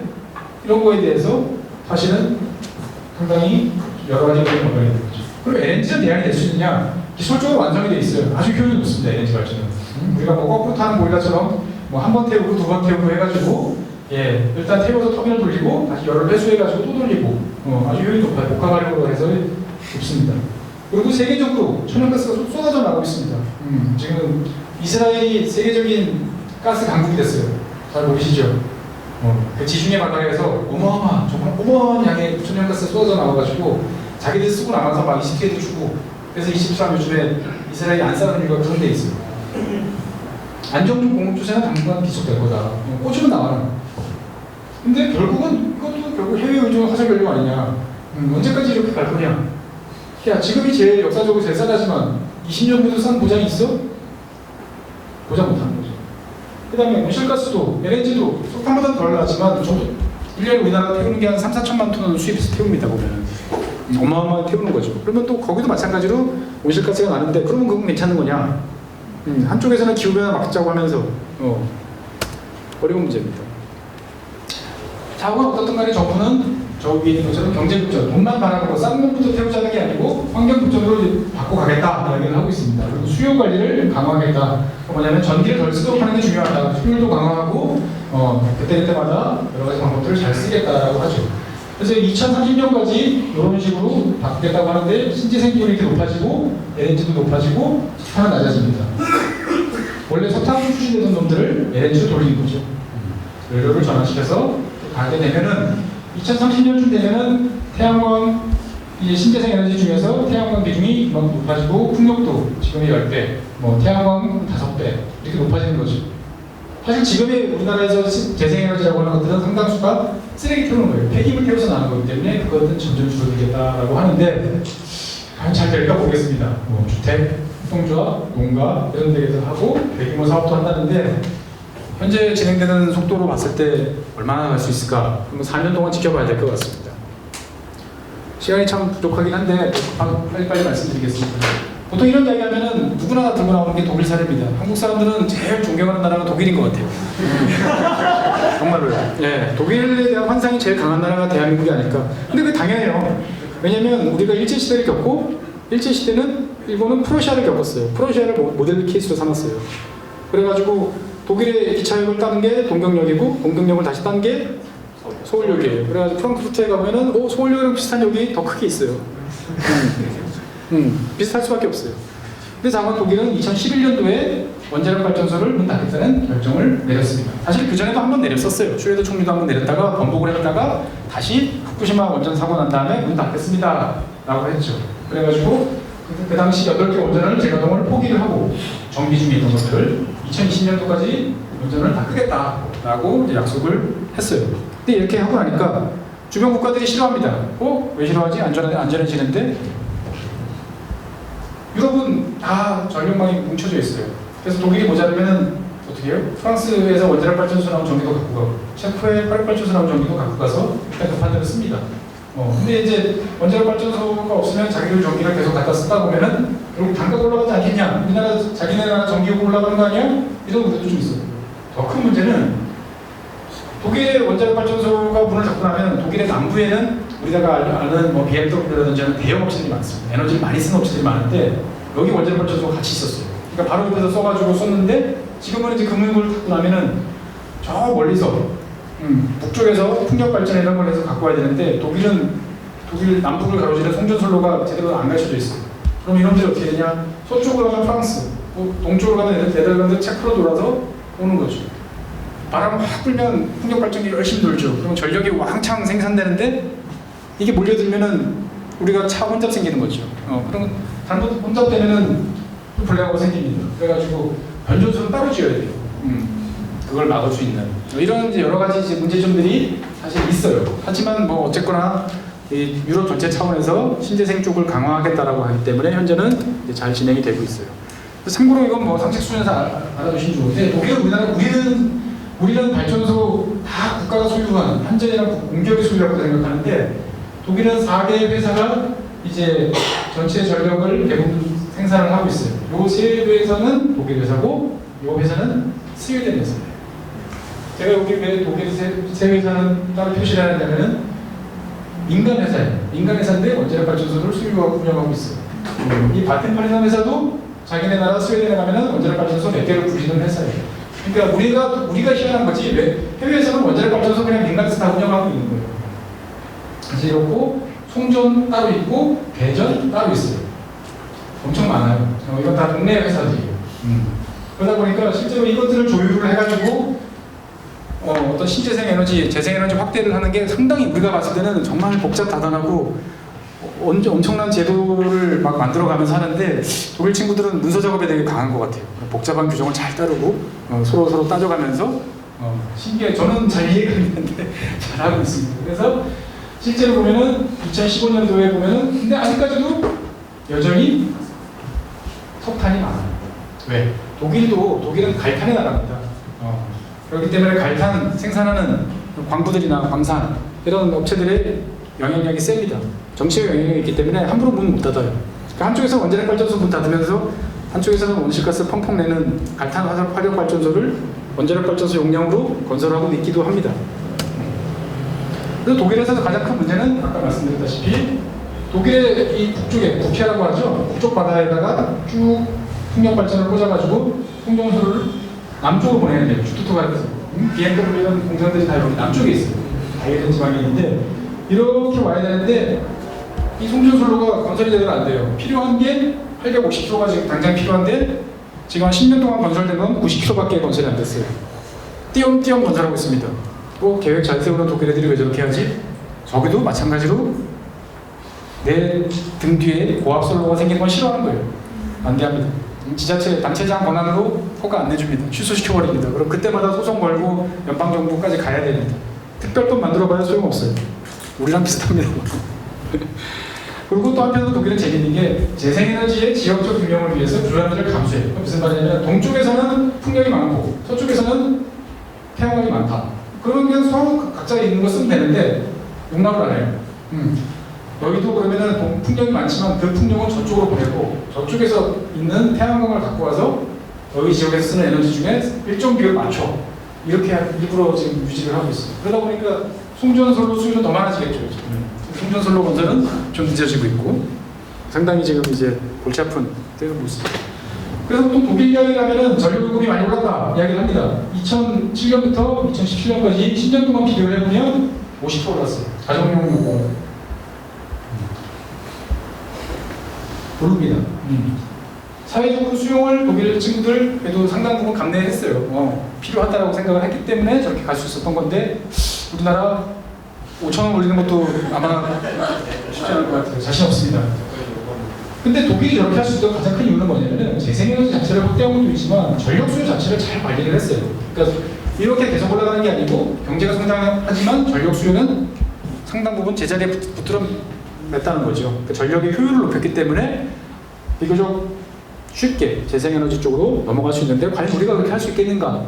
이런 것도 한번 따져봐야 되는 얘기라는 거죠. 천연가스는 징검다리가 돼줄 것인가? 보통 이제 징검다리라고 이야기를 합니다. 재생에너지가 더 발달하기 전까지 더 좋은 방안이 나올 때까지 일단 LNG로 버티자 라고 하는데 LNG는 현재 최저 수준의 천연가스 가격을 가지고 있고 그리고 사실 천연가스는 대부분 파이프로 나와요. 우리는 LNG를 쓰고 액화로 만들어가지고 270도로 맞춰가지고 전 세계에서 이렇게 쓰는 나라 몇 년 전까지만 해도 세계 딱 두 나라 있었어요. 한국하고 일본. 예. 그러니까 LNG를 쓴다는 것은 경제력이 상당하다는 이야기고 돈이 있다는 이야기예요. 기체를 액체로 만들었다가 그거를 보온병에 막 넣어가지고 바다를 갖고 와서 다시 기체로 만들어가지고 파이프에 넣어서 보는 아찔해지는 과정을 운영하는 거예요. 근데 저건 이제 원래는 카타르나 몇몇 나라에서만 그 LNG를 생산했는데 지금은 많은 나라에서 LNG 설비가 만들어지고 미국도 슈엘가스라는 걸 나오기 때문에 엄청 많아지고 있어요. 그래서 가격이 내리다 보니까 소비가 확대돼요. 중국도 LNG 소비가 급증을 해서 우리나라가 이제 원래 일본 다음에 2등이었는데 지금 중국이 2등, 플리슨 1등 갈 가능성도 있습니다. 그래가지고 자기 가격 변동에 대한 전망은 알 수 없다. 그럼 누가 알겠습니까, 그러면? 그러다 보니까 사실 징검다리가 이게 지금은 바위돌인데 밑에가 쓸려 내려가는 건지 계속 발을 디딜 수 있는 건지는 알 수가 없습니다. 천연가스 투자하신 분들을 폭망했습니다. 몇 년 전에. 지금 이 평균 10년 평균 가격으로 보면 마이너스 지금 90%가 있죠, 보면은. 2017년 가격이니까 지금도 엄청 싸요. 그냥 거의 바닥에 붙어 있습니다. 그런 상황이고. 그 다음에 미국의 이거는 미국의 슈엘가스입니다. 이거는 이제 미국 슈엘가스가 나오는 그 지역별로 지금 표시하는 건데 그래프가 한눈치 솟고 있죠. 가스가 넘쳐납니다. 그러다 보니까 미국은 석탄보다 가스값이 더 싸서 오바마가 석탄화력 발전소는 닫고 가스로 해라고 그랬는데 트럼프가 다시 또 지금 바꾸고 있죠. 실제로 보면은 그래가지고 지금 전체적으로 전 세계적으로도 가스에 대한 소비량은 늘고 있어요. 지금 제 오른쪽에 있는 그래프는 중국이 지금 수입하고 있는 가스의 양입니다. 어마어마하게 늘고 있죠, 보면. 그러니까 지금은 공급이 많으니까 중국이 저렇게 갖다 써도 별로 영향이 없는데 10년, 20년 알 수 없는 이야기죠. 그래서 저는 사실은 뭐 초안전이고 뭐고 재생에너지 확대고 제일 핵심은 전력 수요를 어떻게 잘 관리하느냐고 생각이 되어져요. 수요가 더 증가하지 않으면 여러 가지 방법을 쥐어짜서 어떻게든 밸런스를 맞출 수 있죠. 근데 그럼 전력 수요라는 건 결국 예측이에요. 앞으로 10년, 15년을 예측을 해야 되는데 믿을 수가 없다는 게 양쪽에서 다 나오는 거죠. 정부가 바뀔 때마다 전력이 모자라, 다시 산정해. 그래가지고 그래프가 치솟다가 너무 많이 산정해서 확 꺾어. 지금 이게 2015년에 예측한 거예요. 근데 그대로 지금 내려왔죠. 2017년에 예측한 거예요. 뭐가 맞는지는 이제 시간이 지나보면 알겠죠. 그러다 보니까 제가 생각했을 때는 가장 최근의 특징인 전력과 에너지의 정치화가 됐어요. 그러니까 정치가 아까 이제 권 의원님께서 이제 싸우고 치고받고 뭐 치사한 걸 본다고 그러는데 사실 예전에는 그냥 전문가들하고 관료들의 그냥 그들만의 리그였어요. 근데 이거는 지금 정치 리그화 된 셈이죠 지금. 그러다 보니까 신뢰성에 대한 무슨 논란이 나오고 이 와중에 폭염이나 혹한 이런 것들이 나오는 거죠. 올해 같은 여름이 94년 이후에 한 20 몇 년 만에 왔는데 내년에도 어떻게 될지 알 수 없잖아요. 이러면 전력 수요는 올라갈 수밖에 없는 거고 겨울 추우면 더 올라갑니다. 참고로 요즘에 전력 수요 피크는 여름이 아니고 겨울이에요. 그래서 사실은 제일 핵심은 지속적으로 수요 억제를 시켜서 효율성을 제고하는 거다. 같은 양의 전기를 생산해서 더 많이 효율적으로 쓸 수 있도록 만들어주는 건데 과연 가능할 것이냐. 자, 결론입니다. 바람직한 정책은 무엇이냐? 저는 그렇게 생각합니다. 자, 기존에 했던 대로 그냥 하자. 그게 맞아. 안전해. 글쎄요. 저는 우리 사회가 어느 순간인가부터 너무 정체되어 있고 도전을 무서워한다고 생각을 해요.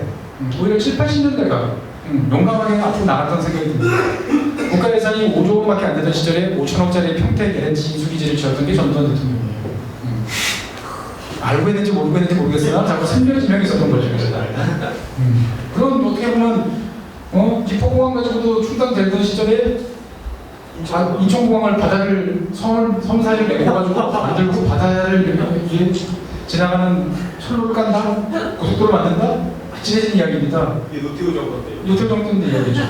근데 그거 했잖아요. 노태우 정권 찬양한다 지금. 지금까지 20년 동안 지금 버티고 있잖아요. 오히려 예전보다도 우리가 더 많은 능력과 더 많은 돈을 갖고 있음에도 불구하고 더 노조 정신은 없어진 게 현실이다라고 저는 생각을 해요. 그래서 탈원전 쉽지는 않아요. 현실적으로. 그리고 당장 할 수 있는 것도 아닙니다. 아까 보셨죠? 60년 걸린다고. 여기 있는 분들 다 죽고 난 다음에 탈원전 되는지 안 되는지 결정 날 거예요. 그래서 5년 만에 결정한 사항은 절대 아니다. 그래서 일단은 이 방향은 그렇게 가야 된다. 속도에 대한 목표가 있습니다. 그래서 하나의 목표를 제시하고 나아가도록 독려하고 관리해야지 이걸 정치적 이해관계로 뭐 원전 확대했다가 원전을 또 중단했다가 이러면 누구한테도 도움이 되지 않는다. 그래서 저는 현재의 기술로 미래를 판단하려는 오류를 범하지 말자. 미래를 좀 믿어보자. 라는 거고요. 독한 문제는 과연 우리 사회가 탈원전 정말 원하느냐? 저는 이 질문을 항상 드려보고 싶어요. 전력 요금 사회적 수용성, 전기요금 올라가는데 수용할 수 있겠느냐? 라는 거죠. 월 2만 원 정도 더 내는 거 수용할 수 있겠어요? 한 5만 원 정도 내시는 분이? 아까 독일은 50% 올랐잖아요. 누진제 하면 더 오를 수도 있겠죠. 2만 원? 요번 2만 원 깎아줬잖아요, 사실 여름 때. 근데도 온 난리 치는데. 그 다음에 탈핵을 하지 않던 빨리 결정해야 되는 게 뭐냐면 중간 처분장. 자, 영구 처분장 사용 해율을 영구 처분하는 데는까지는 아직까지 많은 시간이 걸릴 거예요. 어떻게 될지. 그럼 임시로 중간 처분장을 만들어야 돼요. 중간 처분장을 안 만들면 뭐냐면 A라는 발전소에서는 넘쳐요. 이제 더 이상 저장할 수가 없는데 저 옆에 있는 B라는 발전소에는 남아요. 근데 현재는 움직일 수가 없어요. 그 발전소 경내를 떠날 수가 없어요. 이런 문제가 있다는 거죠. 중간 처분장을 만들어서 일단 몇십 년이라도 안정적으로 좀 갈 수 있는 걸 해야 되는데 모든 정치권, 관료들 다 손 놓고 있어요. 이거 꺼내보면 또 뜨거운 감자거든요. 그러니까 아무도 그냥 내 정권 때 내가 현직에 있을 때는 안 하고 싶은 그런 거라는 거죠. 결국 불착 상태예요. 이거를 타개하는 것은 정치의 목이라는 거죠. 과학자들도 중요하지만 정치가 결국 역할을 해줘야 되는데 정치가 지금 책임을 방기하고 있다라고 보여집니다. 태양광이 한 단위에서 전력 생산할 때 드는 비용이 지난 30년 동안 얼마나 낮아졌는지를 보여주는 거예요. 76달러에서 30센트가 낮아졌어요. 어마어마한 기술적 진보로 낮아지고 있습니다. 수소차가 불어다니고 78년, 70년대에 나왔던 저 덕돌폰이 지금 저보다 훨씬 아이폰으로 대체됐죠. 테슬라가 지금 우리가 순전망 이런 거를 깔은 이제 교류 시스템을 개발한 사람인데 테슬라가 과연 온 세계가 저렇게 우주에서 봐도 밝을 정도의 전 지구적인 전력망을 갖추고 이렇게 살 수 있다고 믿었을까요? 우리는 몰랐을 거예요. 제가 드리고 싶은 말씀은 탈원전 뭐 맞다 그러다를 떠나서 일단은 우리가 한번 시도해보자. 그 방향이 뭔지는 모르겠으나 그 수단이 뭔지 모르겠으나 방향은 잡아놓고 속도에 대해서는 서로 논의를 해가면서 가자. 서로를 미워하지 말고. 예, 오늘 제 말씀 여기까지입니다.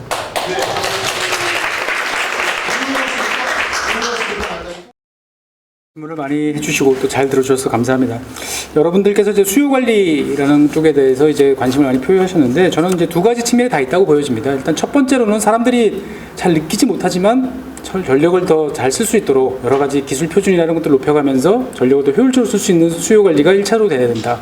이번 여름 때 사실은 인버터 에어컨을 쓰신 분하고 그렇지 않은 분하고는 이거를 피부로 느끼실 수 있습니다. 보면 24시간 에어컨을 켜놔도 물론 2만 원 깎아주긴 했지만 그래도 전기요금이 생각보다 훨씬 덜 나왔다고 느끼시는 분들이 많습니다. 그 자체가 어떻게 보면 기술 발전으로 인해서 같은 양의 에너지로 훨씬 더 많은 일을 할 수 있게 된 거죠.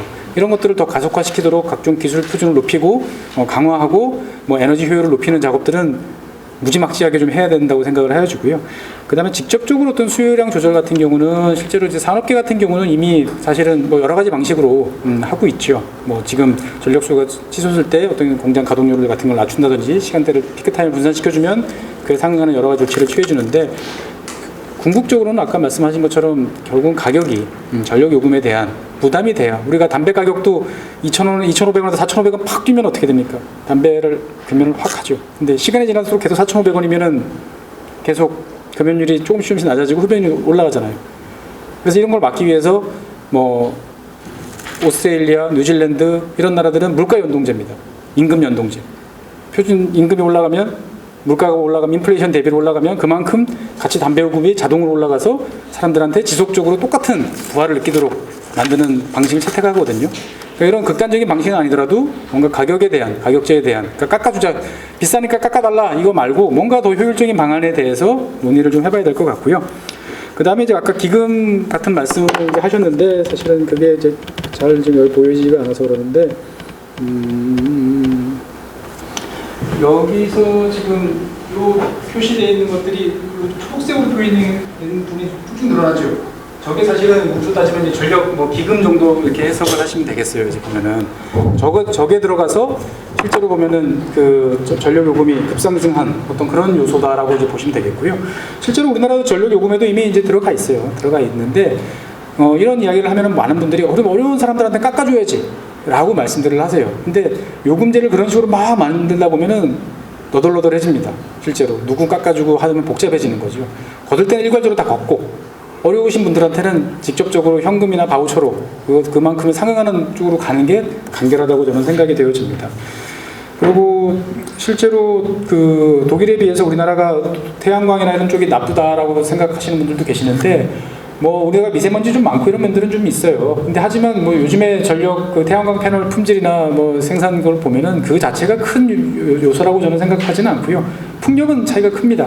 풍력은 편서풍지대 유럽 위치한 서유럽 지역들이 훨씬 유리하고 우리는 그거에 비해서 좀 불리한 데 비해서 태양광은 뭐 약간 차이는 있을 수 있겠으나 결정적인 문제는 아니라고 생각을 하고 오히려 우리 같은 경우는 이제 건물 외벽이나 옥상 이런 데를 좀 적극적으로 갈 수 있도록 좀 더 노력을 해야 되는데 그런 면에서 좀 부족한 게 있는 것 같고요.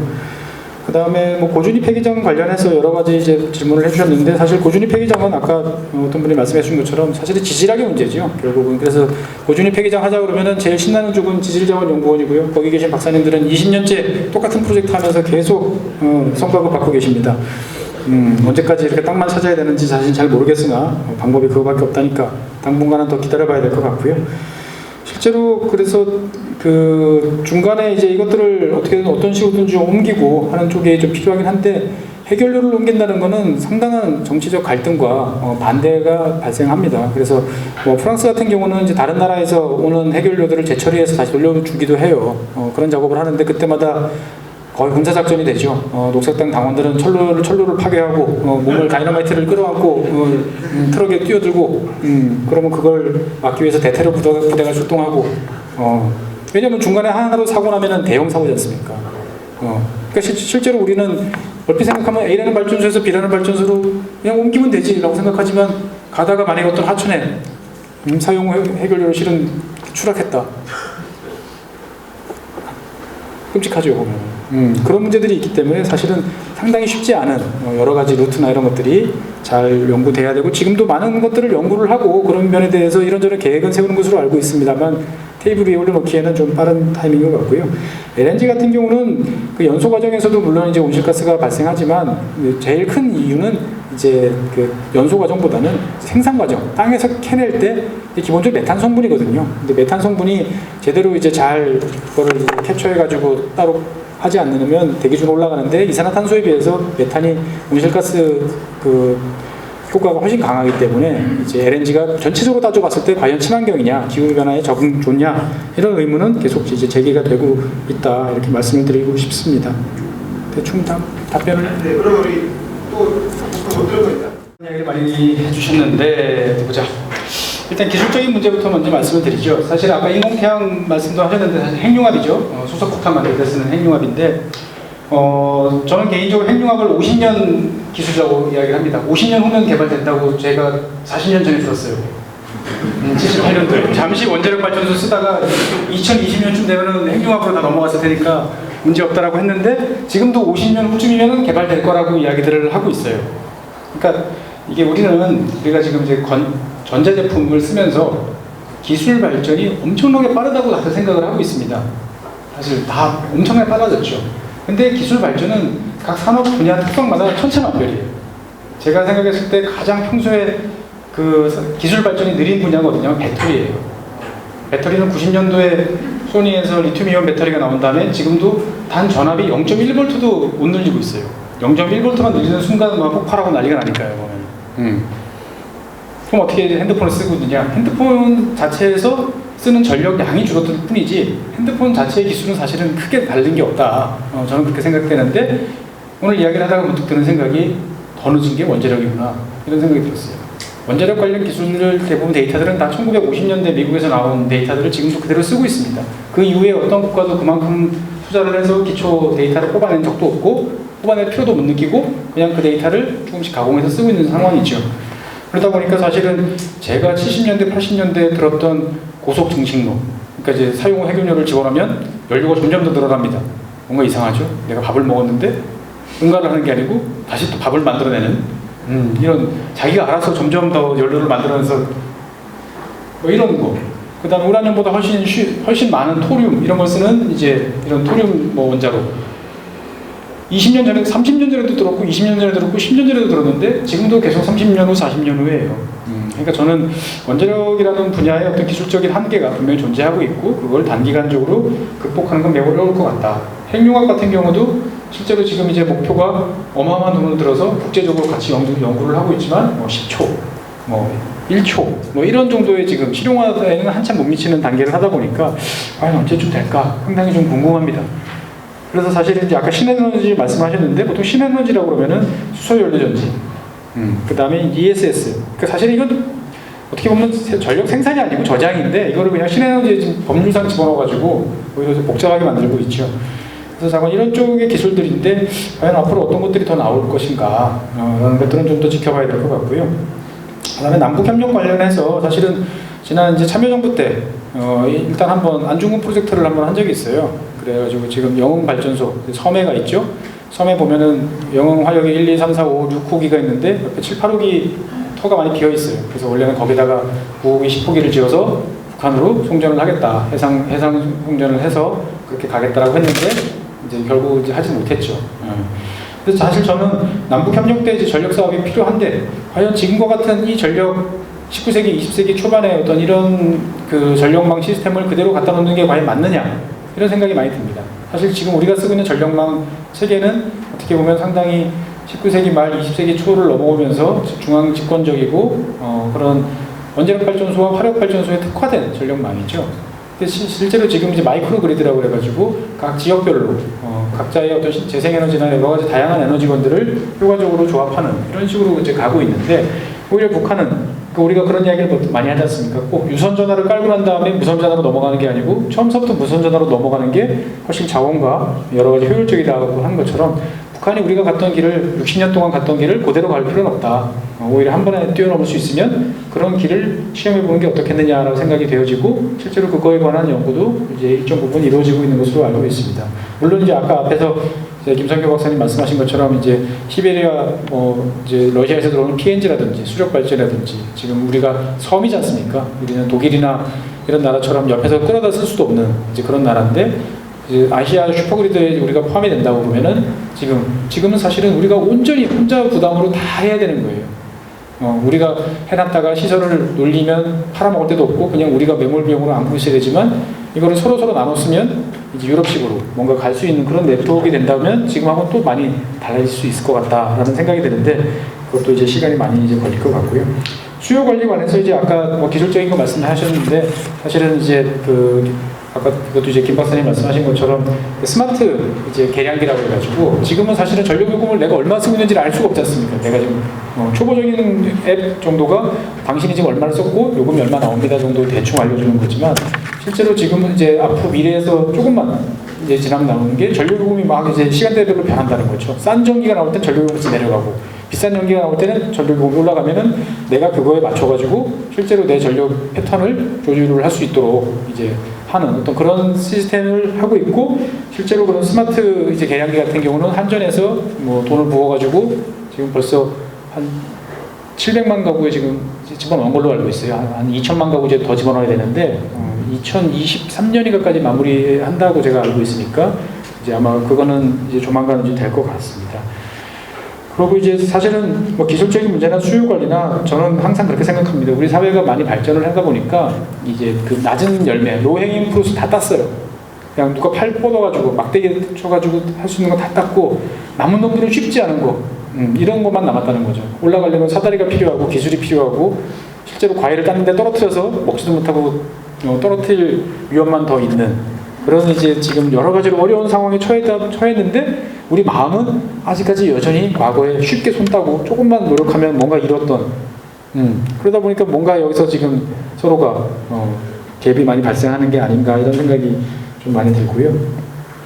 산업구조 관련해서는 사실은 참 답답한 면이 있습니다. 그러니까 이를테면은 현대제철 지금 이제 고로 방식으로 이제 하지만 그 전에는 이제 전기로였죠. 그래서 현대제철 전기로에서 쓰는 게 원자력 발전소 하나 다 쓸 겁니다. 보면 아마 고철에다가 전기로 이거를 아크로 해가지고 녹여가지고 철을 만들죠. 그럼 이거 없애는 게 맞지 않느냐?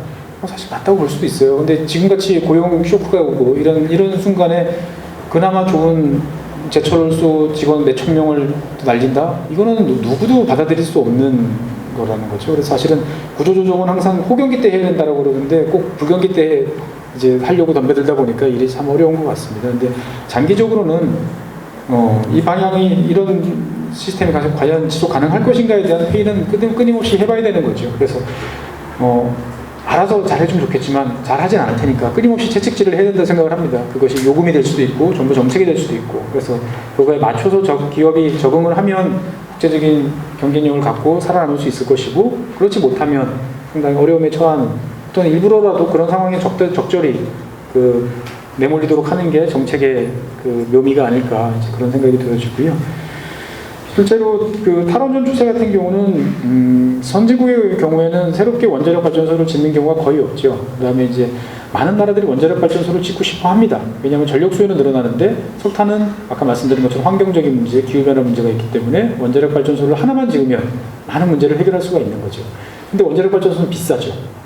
짓는데 돈이 많이 들어갑니다. 그러다 보니까 우리나라가 터키나 다른 나라에 이제 가서 원자력 발전소를 지으려고 해도 보통 어떤 조건에 걸리냐면은 니들이 전기요금 걷어가지고 30년 동안 걷어서 니들이 알아서 뽑아먹고 나가라. 근데 전력요금은 정부랑 협의해야 된다. 그런 식의 조치가 많아요. 그러다 보니까 실제로 지금 선진국에서는 그래서 영국 같은 경우도 지금 쉽지 않은 상황이고 물론 이제 중국이나 인도나 이런 나라들은 이제 원자력 발전소를 많이 하고 싶어 하고요. 특히나 또 재밌는 거는 사우디아라비아 원자력 발전소에 관심이 많습니다. 왜? 원전으로 싼 전기를 쓰면 지금 전기 쓴다라고 피 같은 석유를 막 떼고 있잖아요. 이걸 갖다 팔면 또 국가 재정에 큰 도움이 되니까 자기들한테 이득이라는 거죠. 그래서 심지어 미국 같은 경우에는 자기네 나라 가스를 사우디에 수출할 생각도 지금 하고 있어요. 세계가 참 재밌게 바뀌고 있습니다. 그래서 제3세계에서는 원자력 발전소를 많이 하고 싶은데 이제 돈이 없거나 여러 가지 이제 그게 부족한 거고, 선진국 같은 경우는 이제 여러 가지 제약 조건들이 많다 보니까 상당히 좀 어려운 어떤 이런 추세다라고 말씀을 드리고 싶습니다. 사실은 이거 뭐 폐기물 비용을 반영을 하면 사실 원자력 발전소 비용은 당연히 올라갈 수밖에 없죠. 그래서 그것들이 적절하다, 얼마만큼을 그럼 반영해야 될 것이냐라는 또 리스크가 사실 있는 거죠. 그러면 이를테면 후쿠시마 같은 게 100년에 한 번씩 벌어질 수 있을 테니까 그럼 그 리스크를 비용으로 환산해서 집어넣어야 될 것이냐. 그런 재난은 10,000년에 한 번 정도 올 테니까 그럼 10,000분의 1로 나눠가지고 이거를 매년 쌓아야 될 것이냐. 사실 이런 문제는 참 대답하기 어려운 문제라는 거죠. 그래서 이걸 둘러싸고 아까도 앞서 말씀드린 것처럼 너 말이 맞느냐? 말을 어떻게 믿어? 이런 게 사실은 지금 우리의 서로의 발목을 잡는데, 제가 봤을 때는 지금은 너무 적게 잡고 있는 거는 당연히 맞다라고 생각이 되어지고요. 지금 아까 이제 그 그래프 이렇게 움직이는 거 같은 경우도 제가 봤을 때 이렇게 16년이 뚝 떨어진 건 뭐냐면은, 이건 저도 자세히는 안 들여다봤는데 MB 때 정부가 팔을 비틀어가지고 한전에서 막 소유가 오르고 원료 가격 오를 때 해서 한전이 몇 조 원씩 적자 보면서 버텼습니다. 그거를 메꿔주느라고 이제 원료 가격이 내렸음에도 불구하고 한동안 유지를 시켜줬어요. 그래서 한전이 몇 조 원씩 벌어가지고 이제 그 누적 적자를 해소를 하고 나니까 다시 이제 연료비 이제 연동을 해가지고 내려간 거죠. 이제 발전 단가들이 이제 쭉 내려가는 이제 그 표시인 것 같고요. 원자력 발전소가 올라간 거는 아까 말씀하셨던 폐로 비용이나 이런 것들에 대해서 사실은 가라로 이제 했던 것들을 일정 부분 더 추가적으로 이제 하도록 조금씩이나마 했던 것들이 반영이 된 결과가 아닐까 추측은 하는데, 저도 좀 더 살펴봐야 될 것 같습니다. 그래서 뭐 대부분 답변은 드렸던 것 같은데 아마 못 드린 것 같은 사항도 사실 있을 거고, 아까 이제 남충현 박사님 말씀하셨던 그런 문제들 사실은 저도 전적으로 동감합니다. 그러니까 우리가 기후변화 이야기하고 미세먼지 이야기를 하는데 난데없이 석탄화력 발전소를 때려잡는 게 아니고 원전을 때려잡는다. 뭔가 좀 문제가 있다라고 사실 생각이 되어지는 거죠. 근데 이제 왜 원전이냐라고 생각을 해보면 만만한 거죠. 다 공기업이니까. 근데 이제 석탄화력 발전소는 이제 발전자회사도 있지만 민간 발전사들도 많이 이제 참여를 하고 있기 때문에 실제로 이제 정부가 일괄적으로 팔을 비틀어서 뭘 하기가 상당히 어렵다라는 조건도 좀 있지 않았을까. 그리고 원래 환경단체하고 원전은 오래 낭숙입니다. 제 기억으로도 지금 30년째 싸우고 있고 엎치락뒤치락을 지금 하고 있는 상황이다 보니까 어떻게 보면 응징해야 될 악으로 간주됐던 것 같아요. 석탄화력은 나쁜 놈이긴 하지만 천성은 착한 놈이라고 봐주는 데 비해서 이 환경 쪽에서 봤을 때 원전은 뼛속까지 나쁜 놈이다라고 이제 봐서 빨리 없애버려야 될 것 같다라는 조급함이 있었던 게 아닐까. 그렇기 때문에 초반에 아까도 말씀드렸다시피 좀 무리수를 둬서 불필요한 논란을 지금 많이 일으켰다라는 이제 좀 아쉬움이 좀 있습니다. 뭐 사실은 좀 답변 못 해드린 것도 있는 것 같긴 한데 시간도 많이 늦었고 하다 보니까 좀 양해해 주시면 감사하겠습니다. 네, 감사합니다.